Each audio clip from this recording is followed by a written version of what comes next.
I was ready to fight for it, but you hastily concluded I wasn't good enough before I could prove it. We have to fight for it. We have to fight to inherit what is rightfully ours. Everything you say boils down to distrusting the same human. Huh, Arthur?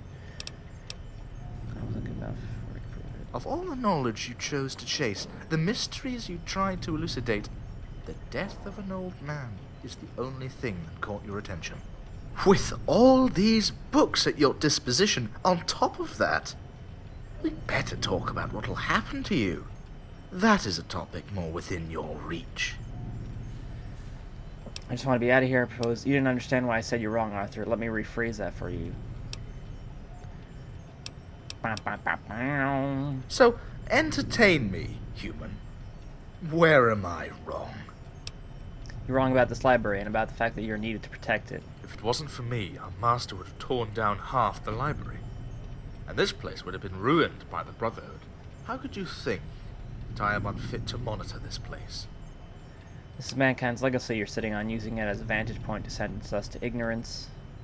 Have you considered the amount of people that could be educated if you were a little less cautious? In the meantime, people are dying outside.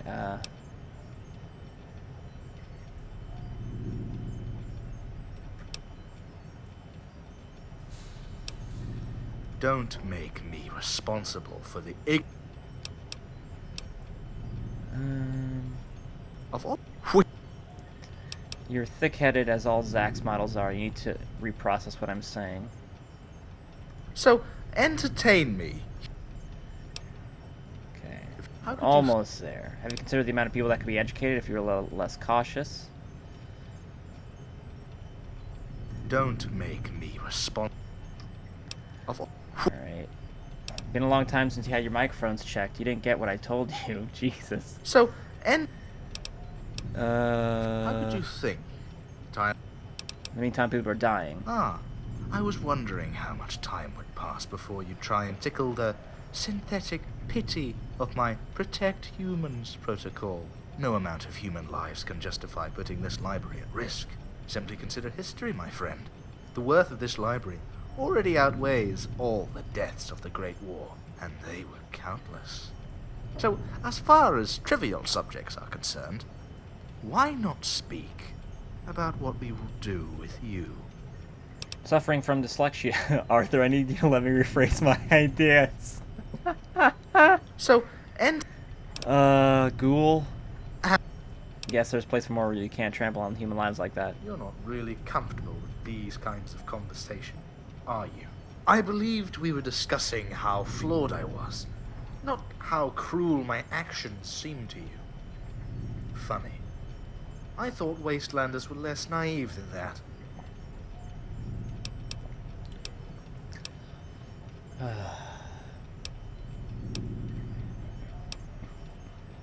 Just want to be out of here. I propose we let each other be. I got what I was here for. And why would I let you go?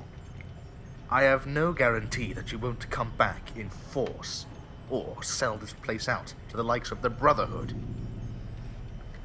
So, lock this place down after I'm gone. You can do whatever you can. Do whatever you can. It's your problem. This library isn't worth anything to anybody. While you're worried I may sell out. You've seen and heard me while I was here. You know I value this place. You don't, but I give you my word I won't. So lock this place down. Lock down the library just because of you?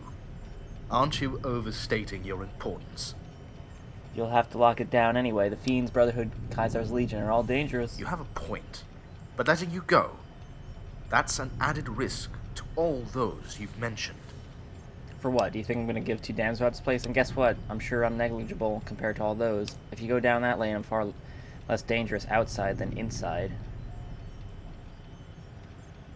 I disagree.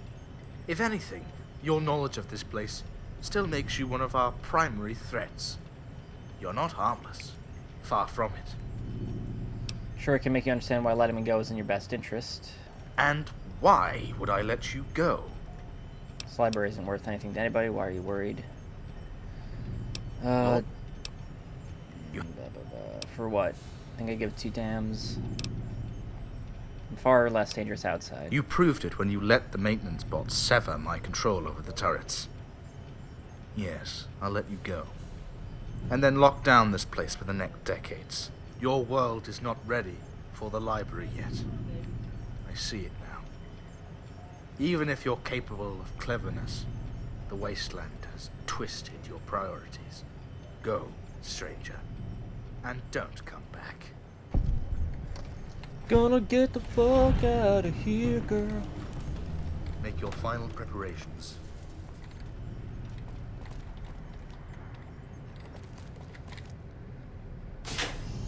Alright.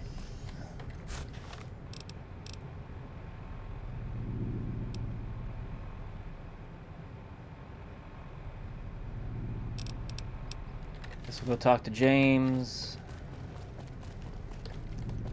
Be like, guess what, James? I'm leaving. Peace out, James. Peace out. Back for more? Remember,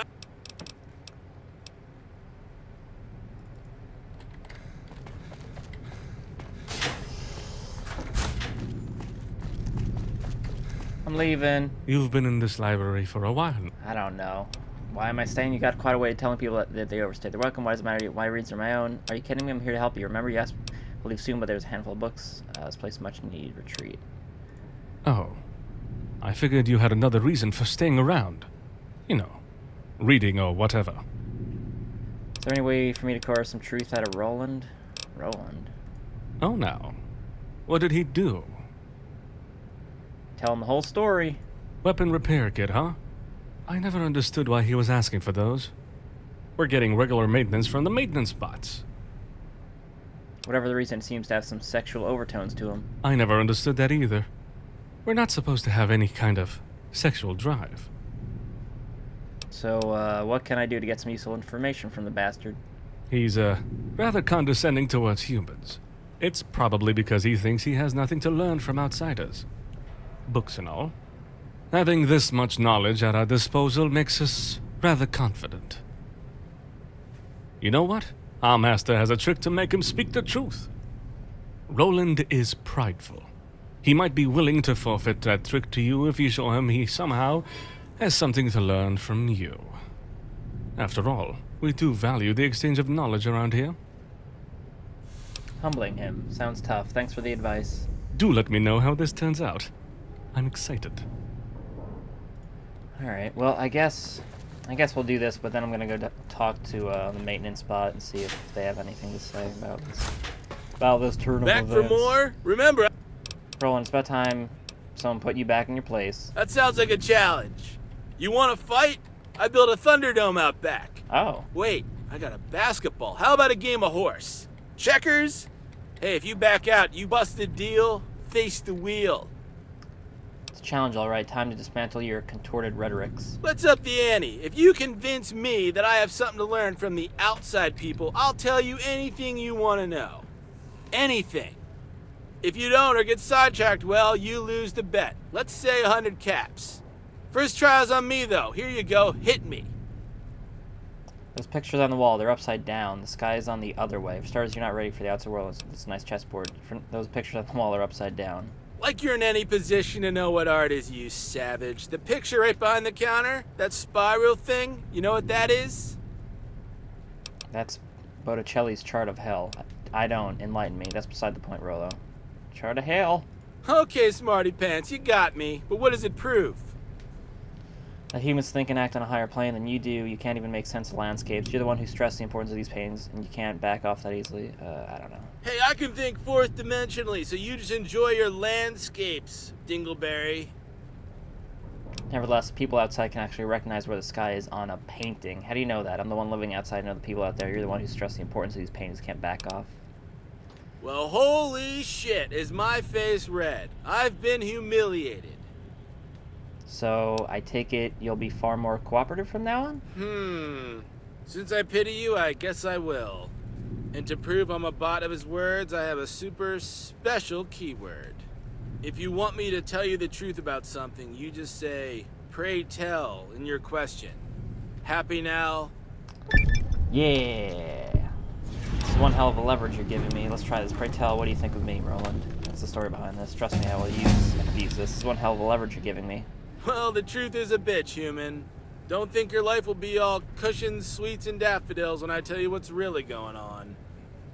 Let's try this. Pray tell me? What do you think of me, Roland? Well, you smell, you're always meddling in things either beyond or below your reach. You got some skill, you're persistent. I kinda like you, but kinda hate you at the same time. Aww. You know, how humans like those dogs that have been kinda bred into some tiny-legged, ugly, borderline retarded show animal? Oh. That's you. Oh. What's the story behind this? Well, I'm sure you can guess. I lied one too many times, and our master wigged out on me and neutered my mojo with his repulsive safe word. What a pussy. I will use and abuse this. Like your uncle probably had too many late-night drinks and abused you? Yeah, you go ahead. Why, pray tell, did you refer to James as Daddy's boy? James told me you were to go to if I want some special books, so I'd like to know one last thing about Piper. Pray tell, did you really melt those caps? Did you hide them somewhere? Alright, I'm going to ask him in a second, I guess. Oh, right, okay. Guns and, sneak, sure, yeah. Guns and sneak. Alright. Back for more? Remember, Oh, you know it. Why, pray tell, did you refer to James as Daddy's boy? because he was our master's favorite. Simple as that. He was always just smiles and rainbows. Whoop-de-fucking-do. Still don't understand. Why? Think, dipshit. Our master was a patronizing know-it-all jackass. Who do you think he'd prefer? The smart, witty, handsome, honest robot? A docile little dove, a humorless monolith? Or the overeager little people, so eager to please? Which one are you? You forgot the massive manufacturer of ineptitude. James was a favorite because he asked questions? Your master had a teacher complex or something? You're still not funny, alright? I give you a 2 out of 10 for that one. James. Hey, well, it's not that simple. Helena would always bring him comfort, Edgar would always flatter his ego, while I would always naturally try to bring it down. But James, he's not like the rest of us. He always found the most unsettling question for our master. He always found something to make him stop and ask himself if he was doing the right thing. So yes, our master loved to expose his knowledge and flaws, but not as much as he'd like to doubt it. What a weakling, right? I guess. I'm glad we're making some progress here. Terrific.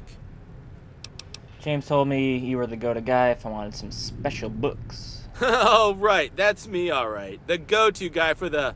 I think we did this. Pray tell, where are the books you have hidden? You know, I just can't recall. I'm an old man. Memory's going down the drain. I might have erased my memory of where I put all of them. Who knows? I don't know.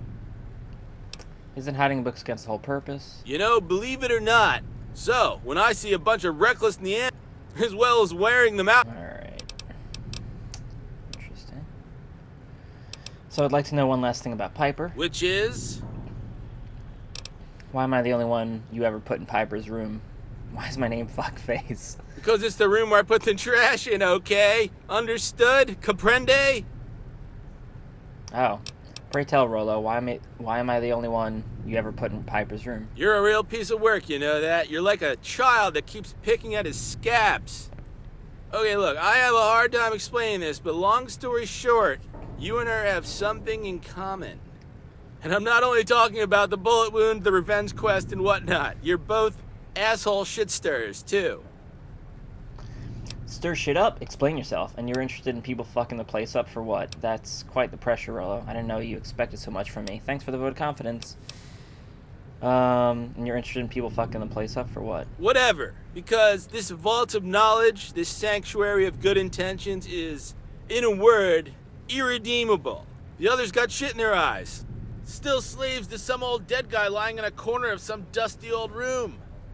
We're all still dancing to his tune even though he died more than 100 years ago. I just want us all to get out of here and be free. Just have a choice to give this catacomb of rotting books a good fucking bye and do whatever the hell we want on the outside. And you're asking questions, sniffing out every corner like a rabid dog on the lookout for some bloody meat. Frantically trying to put your finger on whatever the hell happened to this place. Hell, James and Helena and me and even Arthur were nervous as fuck. You're not like our past guests. You're actually looking for something that isn't in the books or the holotapes, and we're not used to that. You're like what's the phrase? A bull in a china shop. In the end, even though I have, and perhaps others have been giving you a difficult time, this is something we need. I'll admit that. I just want to say that the typo in that last... he said... Roland says, a bull in a china shop. But the text said, a bull in a Chinese shop. Oh my god, that's great. Stir shit up, explain yourself. Because neither of you can let shit go, that's why. Piper really drove our master mad while she was here. She was having a great time telling him off as he sipped his goddamn champagne in front of his cozy little fireplace while billions burned to death outside and all that jazz. In this library? Well, when she said all these books were better off being burned in a campfire to keep refugees warm, well, you bet your ass his panties got in a real twist. Well, you're a lot like her, so I'm expecting more of the same. That's quite the pressure, Rolo. Yeah, don't start feeling too high and mighty now. I'm sure you're still playing this sick little game because you got parasites in your brain or something. Well, it was Friday, but now it's Sunday. Actually, it's Monday now. Thanks for the vote. Well, I'm glad this is over. I was beginning to wonder if I had to suck you off to top off this moment of unbelievable embarrassment. All right. It was a joke. Don't frown at me like a robot never offered to suck your dick before. Pray tell me, did you really melt those caps, or did you hide them somewhere? I should have seen that coming. They're in room number 6. Here, take the key. You deserved it, I guess. You scumbag. Did I go in room 6? Maybe I did. I think I did. Pretty sure I did. Number 6. Number 6. Is this 6? 6. Yeah, this is... Okay, yeah. I already did that, you chump. So I am gonna redo this whole quest as I'm gonna follow the walkthrough so we get the best ending. So there's a few different endings, and I didn't. We're not gonna get the best ending because I skipped this one, the one where I read. So I'm gonna do that. Don't worry, we'll get to it. So, did you decide? Yeah, I'm out of here. Also, I did want to give Arthur the choose your own path thing, but apparently I chose the wrong conversation things because I wanted to give him the holotape that makes Arthur like, oh, I'm free. So, yeah. For what it's worth, it's been very nice knowing you. You did a great deal for us. I will remember you fondly. I don't want to wait See you around. for our lives to be over. I want to know right now that Robson's dead. I'm leaving How may I help you? on a jet plane. Any- Alright, you have nothing to say to me. Alright, so go downstairs, talk to the basement dwellers, them basement bitches, and then we'll get out of here. I'm leaving. You don't care. I'm leaving. Edgar's not saying anything yet, but you can feel the weight of his sensors on you. Chances are he's eagerly waiting for the first opportunity to say something downright creepy. Alright. I want to give him at least the thing. Whatever. We're leaving. Groovitron, stop asking me. That'd be pretty awesome. And so the douchebag left. They sealed the... Yeah! As the cutscene. courier left it, the library closed its doors to the outside world. Its denizens went back to their day-to-day slumber and soon forgot what the courier's visit was about. A colorful event. Nothing more. Nothing less. What they kept in their memory, though, was the fact that the library and the outside world weren't to mingle anytime soon. So waiting for the right people to discover it, the library sunk back into oblivion for another century or so. Its collections unharmed, its logic uncompromised, its wisdom untouched.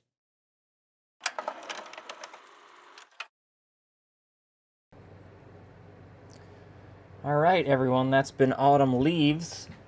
Fantastic mod. Beautiful! I love it. Everyone's still chilling out in there. That's cool. That's fine. I'll let them be. Yeah, so what I'm going to do now is I'm going to download the walkthrough and do that so we can get our new ending. And I'm also going to turn on the music. Hopefully I don't get flagged for any copyright stuff, but we will see. Apparently the music is all made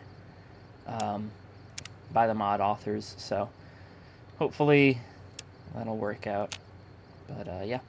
So, everyone, thanks for watching. Hope you enjoyed, and I shall see you in the future. Away!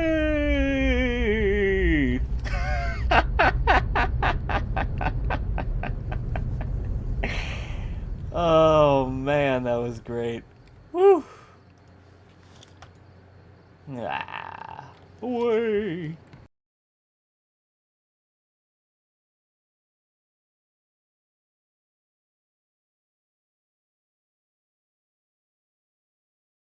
Alright, so welcome back everyone. We are doing the good walkthrough, or the best walkthrough. I'm just following the walkthrough that's on the Nexus page to follow, and so yeah, that's what we're doing. I'm going to be obviously flying around, cheating through walls, just so I don't have to walk everywhere. So just to let you know, since we already beat it. So what I just did, I also have the music on, because apparently I had music off just because copyright and all that. So if they flag it, they flag it. But we just read the Count of Monte Cristo, or whatever the hell book it was. So, Helena, getting your hands dirty with our guest's monkey brain yet? With our guest arriving, you're choosing quite the time to interject. I'll leave them be for a while. They'll probably trip on something sharp and accidentally kill themselves. Anyways, who cares? Come on, I guarantee you'll have your hands fuller with me. Alright, I'm gonna lower the audio just a tad so we can hear the voices. I'm everywhere. You can't escape me. Hey now. You're an all-star? How may I help you? Alright. I read that book you recommended, the story of the disgraced count. Good. What did you think? It was shit! It's heavy-handed. I'm not only speaking the writing. I appreciated the read. It gave me some food for thought. It was mildly entertaining. Food for thought. What's your take on the story, then? Oh, I mean, crap. Revenge isn't the issue, pettiness is. The Count's fault is that he lost sight of his original goal. Only undertake revenge if you're prepared. He clearly wasn't getting on a quest for revenge, only is a vapid enterprise, often ending in unsatisfactory manner. That is not the kind of surprising turnaround I expected. And do you agree with that? I do. Won't prevent me from fulfilling mine, though. You gotta stick to your... I don't. Revenge is important. It's a matter of self-respect. You're quite comfortable with contradiction, which isn't necessarily a bad thing. What now? Cured? No, not quite. But I'm glad you took to heart to follow my advice. There is another read I would like you to have. Which is? It's A Study on Ignatius Page by Robert Marlowe. I believe you might find a copy downstairs, in the biology shelves. Alright. To the biology shelves. Oh. No. No. It's gonna be the last one. Yep. Last one. We did read this before. Oh. Printing card. Oh. The book describes the history of an otherwise unremarkable man named Ignatius Page, notoriously known for the spectacular head injury the poor man suffered during the Civil War. During an assault, 2 pieces of shrapnel pierced Page's forehead and lodged themselves into his skull. Numerous accounts report that the man regained consciousness a few seconds after the accident. Physician's examination reports substantial blood loss as well as some cerebral matter. Despite the risks of worsening his conditions, the medic decided to operate him. Despite the lack of appropriate surgical tools, Page wasn't expected to survive. During his 3 months of convalescence, Ignatius talked in his sleep, describing accurately the pain he felt, went to great length explaining how he couldn't possibly be alive. He would later report that he was experiencing strange out-of-body experiences during which he regularly explored a derelict castle. Against all medical predictions, Page's wounds eventually healed and he was strong enough to come back home. Many of his close ones remarked dire changes in his behavior. Previously affable and well-thought, he became rash, childish, and violent. Some months after his fits of anger and violence, he would explain that he couldn't express himself any other way. He was aware he acted differently from before, but stressed that his behavior felt perfectly natural to him at the time. He did notice that people were expecting him to display his customary gentle nature, but simply didn't understand why.